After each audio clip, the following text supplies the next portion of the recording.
esta ciudad nace como una ciudad española, es el lugar en donde las decisiones de la sociedad se tomaban, de las autoridades que eran elegidas por la sociedad. Eran decisiones ¿para qué? Para que la sociedad prosperase, para que la sociedad se pudiera regular de la mejor manera la vida social de la gente. Y eso es lo que era y sigue siendo una casa del cabildo, que no es otra cosa que una casa municipal, que hoy nosotros le llamamos palacio porque la sede de esto está en un palacio. Bien, dicho esto, ahora sí, creo que es importante conocer de que la historia de Guayaquil yo creo que se divide en varias partes. Y en temas como este, bien podríamos decir que en tres partes. Primero, cuando la ciudad nace, crece, se desarrolla con todos los problemas y los avatares que le tocó pasar hasta que toma la decisión de trasladarse a otro lado. ¿Ya?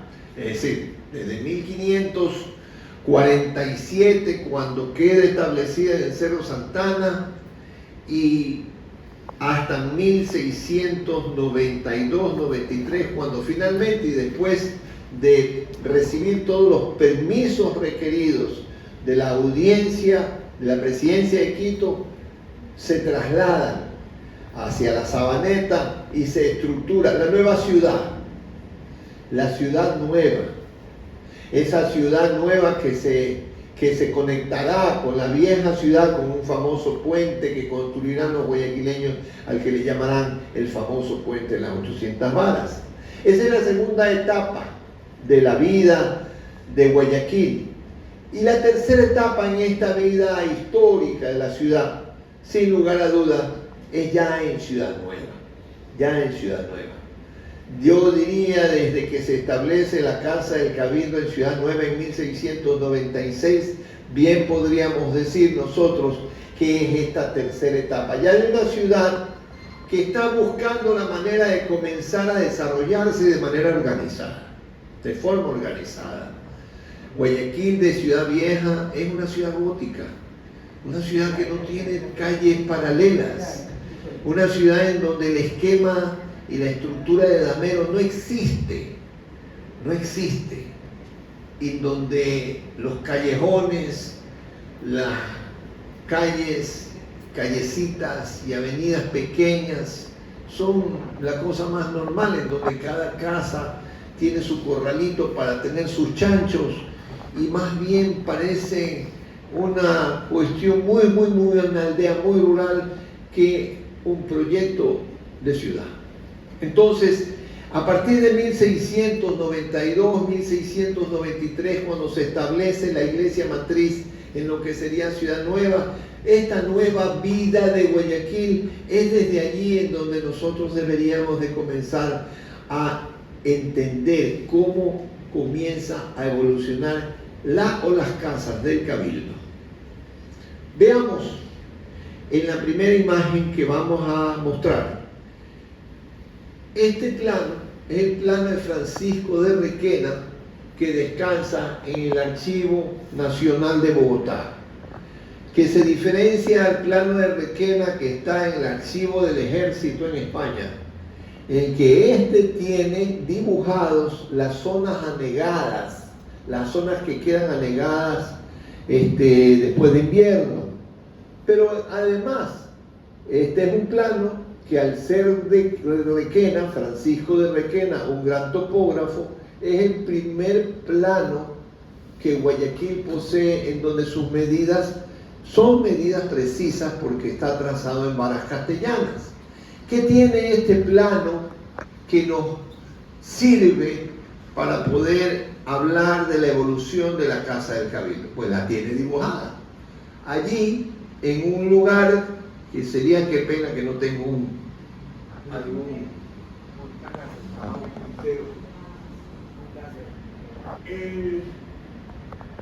si ustedes observan, ahí ven un sello, ¿cierto?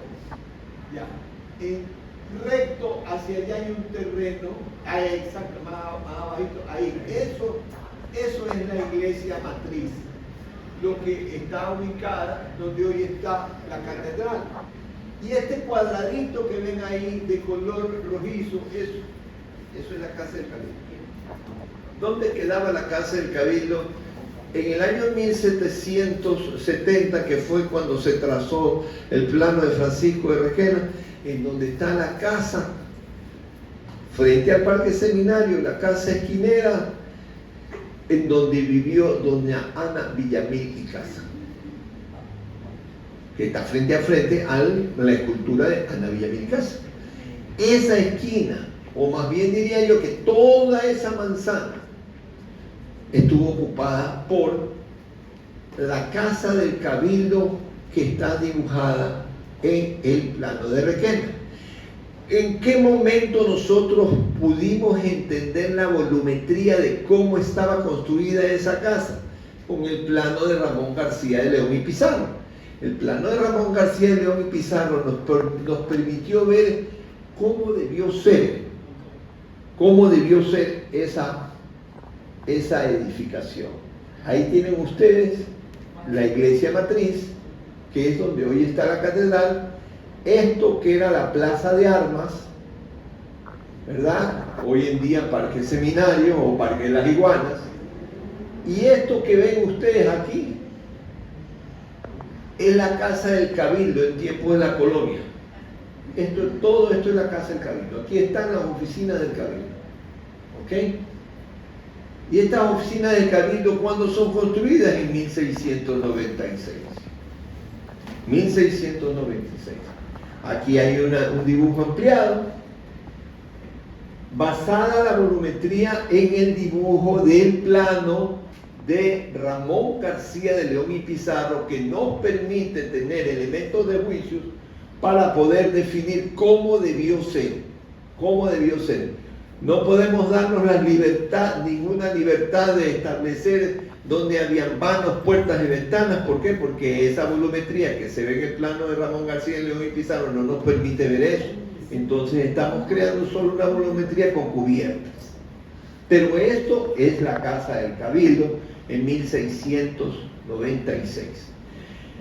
Para el siglo XVIII, ya en el siglo XVIII, se construye una cárcel, la construye don Luis de Rico, pariente de Rocafuerte,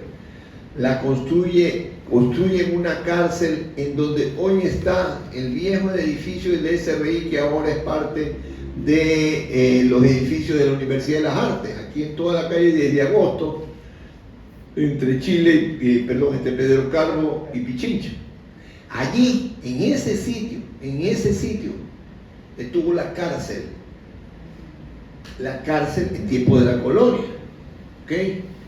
Pero Luis de Rico hace dos edificios idénticos, en donde lo único, con el mismo plano que él mismo dibujó, era ingeniero, donde lo único que cambia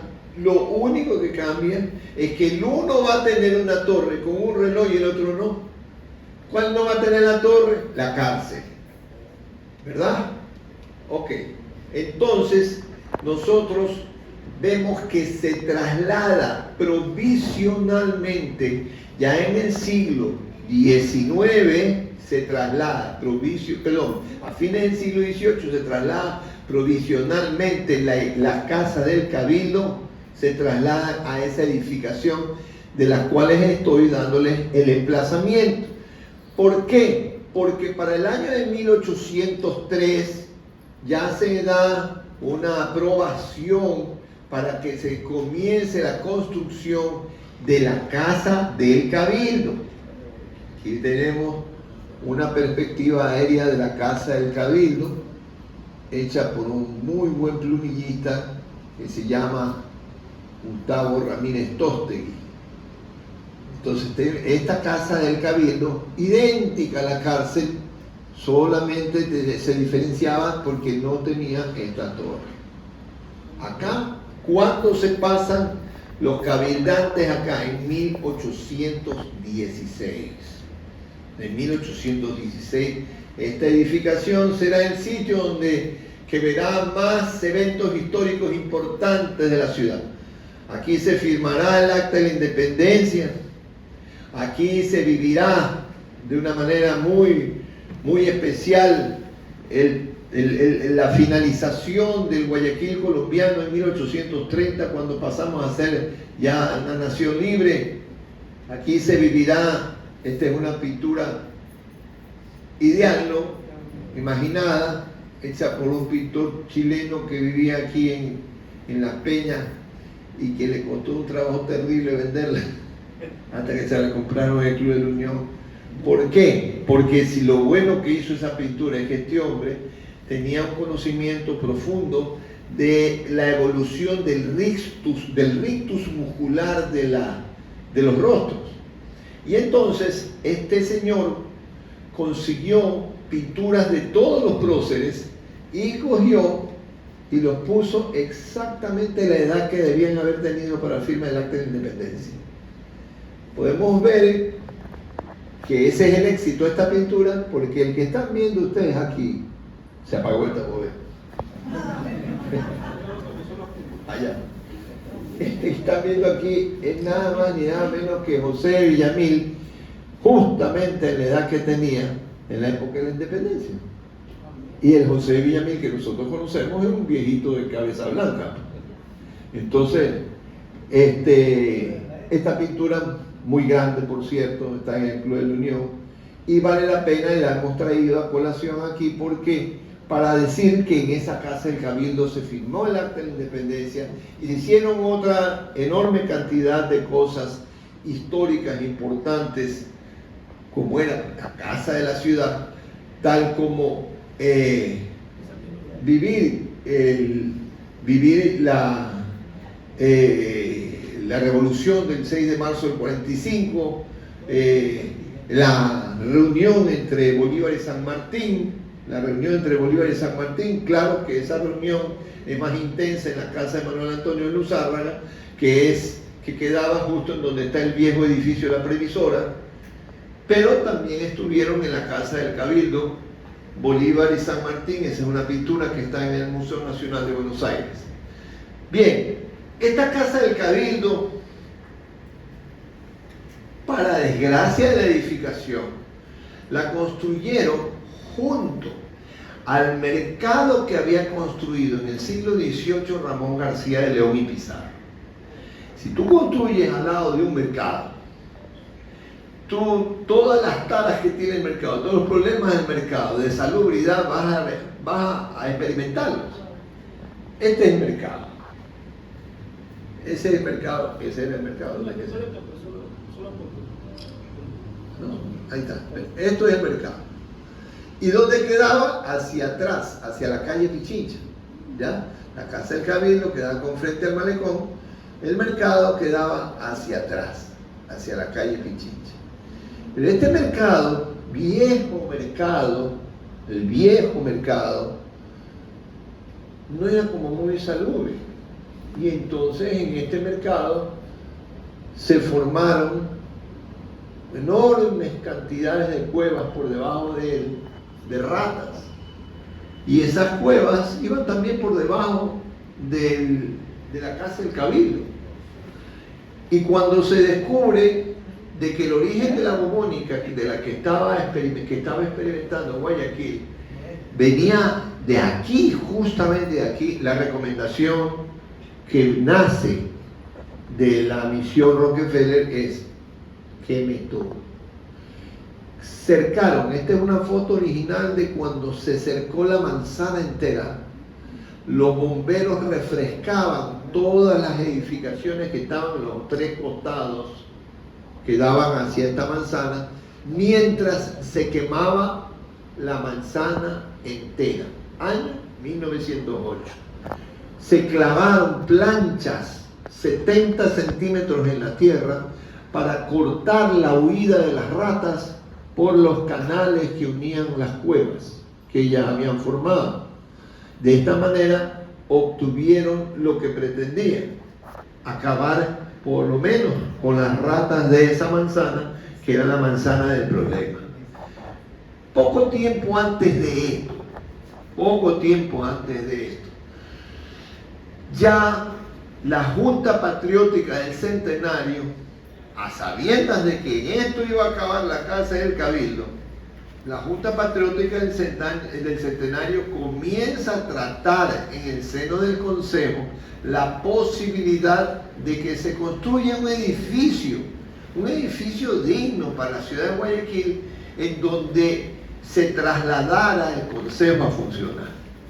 Mientras tanto, y ya para 1914 aproximadamente, en una casa que había justo en esta esquina de desde Agosto y Chimborazo, esa casa, se trasladaron todas las oficinas, o por lo menos las que entraban del municipio de Guayaquil, las oficinas de la Casa del Cabildo, ¿ya?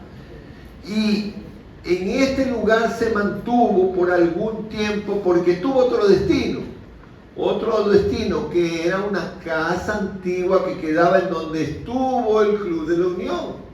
Antes de que construyera José Antonio Gómez Gold, el ingeniero que hizo el edificio del Club de la Unión, antes que se construya allí, ese era un predio municipal en donde de aquí se trasladaron allá, y allá se mantuvieron todo el tiempo que fue necesario mientras se construía el Palacio Municipal. Pero ¿cómo nace el tema del Palacio Municipal? Si desde el año 1903 hasta más o menos el año 1907 los cabildantes comienzan a pensar de qué manera resolvían el tema con la construcción de un palacio, se llama, eso sí, a un concurso de méritos para que comiencen a presentarse proyectos. Para esta época, el arquitecto, pintor y escultor y artista consumado que venía teniendo un gran éxito en Quito, particularmente, era un artista y arquitecto portugués que, ahí lo tienen, que ya había diseñado el viejo edificio del Palacio, Biblioteca y Museo Municipal. ¿Ya?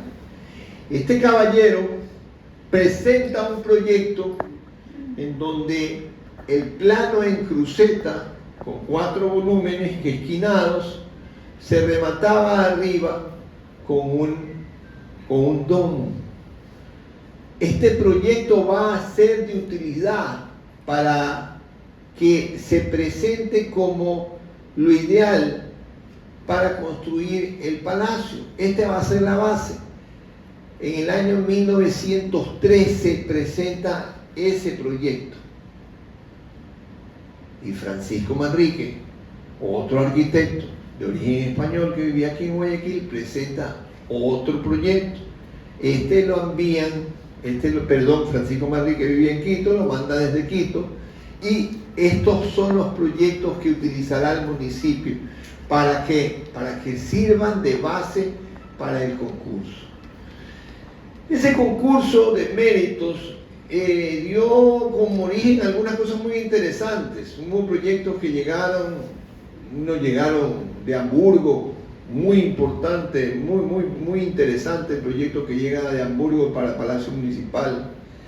Y Gastón Toret Jager, el famoso arquitecto, ingeniero francés, que tantas cosas hizo en nuestro medio, en particular el famoso plano después del gran incendio en Guayaquil, también presenta un proyecto. Presentan proyectos 2 o 3 arquitectos e ingenieros, pero hay uno en particular, un proyecto que presenta un miembro de la compañía italiana de construcciones, Francisco Macaferri, que va a ser el que finalmente gane. Ese proyecto es presentado en el año 1923. En 1923, esa es una reconstrucción del proyecto de Macaferri, una recreación del proyecto de Macaferri hecho por el arquitecto Luis Pérez Merino, que trabajaba aquí en el municipio y que fue parte de la tesis de grado de él. El proyecto de Macaferri gana,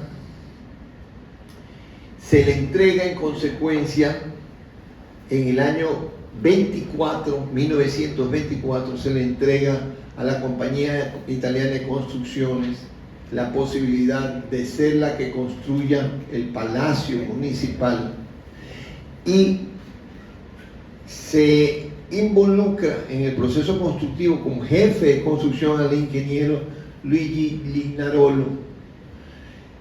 Hubo dos arquitectos que estaban metidos en todo baile, Orús y Russo, que también participaron en este equipo. Es muy probable que como eran de ascendencia italiana también estaban metidos en la compañía italiana de construcciones y comienza el trabajo de Macaferri. El alcalde, el trabajo de la construcción del Palacio Municipal. El alcalde de aquel entonces era el señor Orrantia Cornejo, Luis Orrantia Cornejo, y vaya problema que tenía, que tuvo que capear. ¿Cuál es el problema que tenía que resolver Luis Orrantia Cornejo? La plata. La plata. A toda oficina o banco que se dirigieron les pusieron la puerta en la nariz. Fue el Banco Territorial, y no en sí el banco, sino una reunión hecha en el Club de la Unión, en donde estuvieron un 70% de los socios y accionistas del Banco Territorial. Fueron ellos los que en esa reunión decidieron aportar con un préstamo de 2 millones de sucres para hacer esta obra. Pero 2 millones de sucres, la verdad es que era muy poco. Este trabajo era un trabajo monumental. Este trabajo no solamente tenía un trabajo de infraestructura muy importante, sino que además tenía un trabajo artístico impresionante que realizar. Habían llegado muy buenos escultores a esta ciudad. Nosotros tuvimos no solamente a Pacciani, sino que tuvimos a Emilio Soro, que fue el responsable de hacer muchas de los trabajos artesanales y escultóricos que contiene el Palacio Municipal. Pero todo esto era más plata y más plata y más plata. ¿Y qué es lo que termina pasando? Que en el año 24, que se inician los trabajos, para el año 25 ven que baja pues la cantidad de dinero de una manera increíble. Habían hecho un presupuesto de 1.250.000 sucres nomás para poder construir todo el palacio. Entonces esto de aquí ya pone muy preocupado al alcalde, quien ve la manera de hacer un nuevo contrato donde se hagan reconsideraciones del contrato original, que finalmente se va a hacer en el año 1926. Hay un tiempo en que se para la obra, se para de manera importante porque no se ve en el horizonte la posibilidad de conseguir nuevos recursos. Pero teníamos un concejal habilísimo, don Marcos Plaza. Don Marquito Plaza le dicen: don Marquito, usted tiene gente en el gobierno, haga valer sus influencias y busque la manera de conseguir los recursos del Estado. ¿Quién era presidente de la República para ese entonces? Isidro Ayora, el doctor Isidro Ayora. Y don Isidro cayó en la telaraña de Marcos Plaza, y don Isidro aceptó de que el Estado tenía que poner, porque este palacio no era una obra local, sino una obra nacional de la cual la nación entera debía sentirse orgullosa. Y don Isidro se sentía orgulloso de haber podido aportar con 3 millones de sucres. El Estado aportó con 3 millones de sucres para completar los trabajos que se requerían de completar para que el Palacio Municipal terminase de construir, se terminara de construir. Así comenzaron las labores que faltaban de realizarse a hacerse más más a menudo y más rápido, y finalmente para el año de 1927 el palacio estaba ya terminado prácticamente terminado. Miren lo rápido que se pueden hacer las cosas con plata, porque en el 26 estaba paralizado, el 26 se firma la nueva contratación con la compañía italiana de construcciones para hacer una reconsideración presupuestaria, y ya en el 27 está terminado cuando llegan las asignaciones del Estado. Tan orgulloso estaba el presidente de la República que invita al presidente de los Estados Unidos, el doctor Herbert Hoover, para que venga al Ecuador a ver la inauguración del Palacio Municipal, y le hacen una inauguración para él solito, porque el palacio no se había inaugurado todavía. Le hacen una inauguración para el presidente de los Estados Unidos en el mes de diciembre del año 1927. Ahí en esta foto lo vemos a Isidro Ayora con Herbert Hoover saludando a la comunidad mientras pasean por la ciudad de Guayaquil. El palacio estaba ya terminado, ahí lo ven en una foto muy vieja en donde está terminado pero sin inaugurar todavía. El palacio tiene las fotos de cómo se veía por dentro. El palacio tenía esa limitación, ahí vemos fotos de cómo se veía por dentro cuando está todavía sin inaugurarse. Ahí ven ustedes la foto del ascensor que da hacia la calle Pichincha. En la foto anterior, ese ascensor, no alcancé a ver esas puertas de hierro, el viejo ascensor del municipio.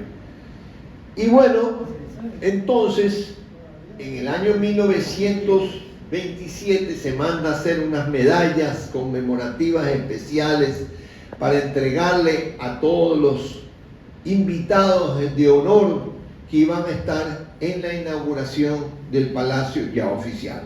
Palacio Municipal, se organiza la inauguración del palacio para el 28 de febrero del año 1900, pero para el 27 de febrero del año 1928. ¿Sí? 13 de febrero del año 1928. Entonces, allí se inauguraría el palacio, pero se inauguraría ahora sí pues con bombos y platillos, con todas las autoridades locales y nacionales, invitados especiales, la gente que había podido entregar recursos, incluso porque se recibieron importantes donaciones para esto, y con el nuevo alcalde, que ¿quién era? Don Leopoldo Izquieta Pérez, señor que está ahí en toda la mitad, don Leopoldo, a quien se le debe tanto, a quien la historia de esta ciudad le debe tanto, particularmente en el campo de la salubridad, porque destinó su casa propia, diagonal al Hospicio del Corazón de Jesús, para que se convierta en centro de investigación médica. Fue justamente por muchos años el lugar desde donde se hacían muchísimas de las vacunas que se manejan, con las que se podían inmunizar los guayaquileños y los ecuatorianos. Entonces, ahí ustedes observan las reuniones que se dieron el 13 de febrero del año 1928, cuya fecha fue escogida porque era justamente cuando se recordaba la batalla de Tarqui. Entonces, como había una relación muy estrecha con Isidro Ayora y con la plata que se entregó, y como Isidro Ayora tenía una relación muy estrecha también con la milicia, entonces fueron los militares los que finalmente terminaron escogiendo la fecha en la que el palacio se iba a inaugurar, el Palacio Municipal de Guayaquil.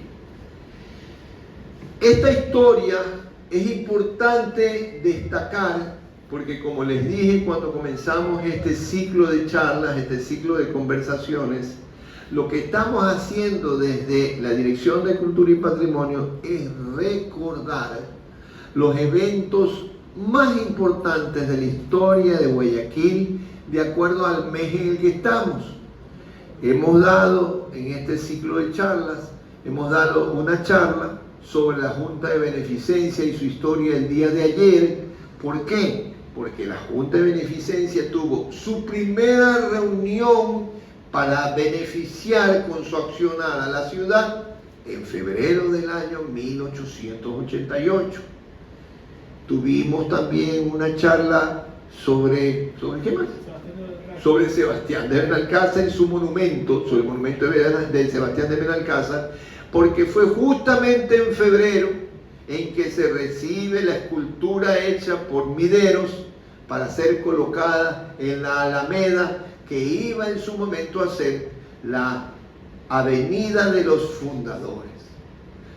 Ese monumento de Benalcázar, que hoy en día se encuentra en el Parque España, era el compañero del otro monumento a otro conquistador y fundador, que era Francisco Orellana, que estuvo en la intersección de la calle Rocafuerte y Orellana, así como el de Mideros, el de Benalcázar, estaba en la intersección de Rocafuerte y Tomás Martínez. Esa fue todo también otro evento histórico que se llevó a cabo en el mes de febrero. Y la anterior era la de la Biblioteca Municipal, que la adelantamos la historia de la Biblioteca Municipal, porque realmente debería ser dada el 24 de marzo, porque es el 24 de marzo que se festeja la fundación de la Biblioteca Municipal. Pero sin embargo, la dimos la charla en el mes de febrero, porque don Pedro Carbo obtiene en el mes de febrero la aprobación del municipio de Guayaquil, él era presidente del consejo, para poder hacer la biblioteca municipal en el mes de febrero.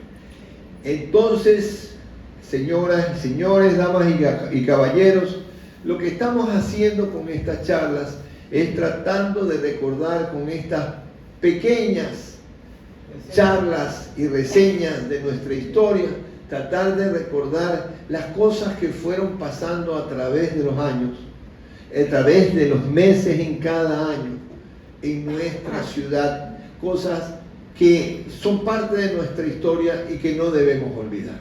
En esta ocasión, para el mes de febrero, hemos visto la historia de la Biblioteca Municipal, del monumento a Sebastián de Benalcázar, de la Junta de Beneficencia, y terminamos con el Palacio Municipal de Guayaquil. Palacio Municipal de Guayaquil, que ha visto mucho y que ha experimentado más cosas buenas, cosas malas, cosas recontramalas, como por ejemplo la época en que estuvo a cargo del PRE, y lo digo así de manera directa y descarnada, porque nunca jamás en la vida ha sufrido ese edificio más que en esa época, en donde le hicieron horrores al edificio, hasta crearle cuartos especiales para prostitución. Entonces experimentó muchos cambios importantes, muchos arreglos en la época del ingeniero Febres Cordero, pero tantos han sido los daños, tantos han sido los problemas que ha experimentado el edificio, y tan poco profesionales han sido las intervenciones, que hoy en día estamos viendo que es necesario intervenirlo ya de manera drástica y directa para poderlo salvar. El Palacio Municipal es uno de los tesoros arquitectónicos de la nación, uno de los patrimonios más maravillosos que tiene este país, que aun cuando no obedece a un estilo en particular, porque es muy ecléctico, es bellísimo desde el punto de vista estético y contiene una historia espectacular y maravillosa del desarrollo y la evolución de nuestra tierra. Entonces, creo yo que cualquier esfuerzo que haga el gobierno local y el gobierno central, en el caso de que quisiera coger y ayudar finalmente a la ciudad de Guayaquil, será poco, porque necesita mucha ayuda el palacio para poder recuperar sus viejas glorias. Muchísimas gracias por estar aquí y muy amable por haberme escuchado.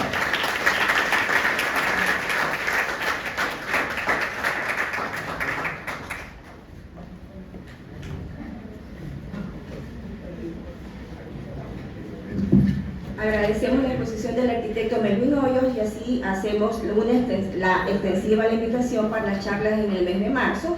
El lunes 2 de marzo continuamos con las charlas históricas El malecón del río Guayas, evolución histórica desde el nacimiento de la idea en el siglo XVI hasta su transformación integral a fines del siglo XX. El viernes 6 de marzo, la Revolución Marxista, 6 de marzo de 1845, Guayaquil por la Patria. Muchas gracias por su asistencia. Por favor, la foto oficial del evento, por favor pasar adelante, al frente.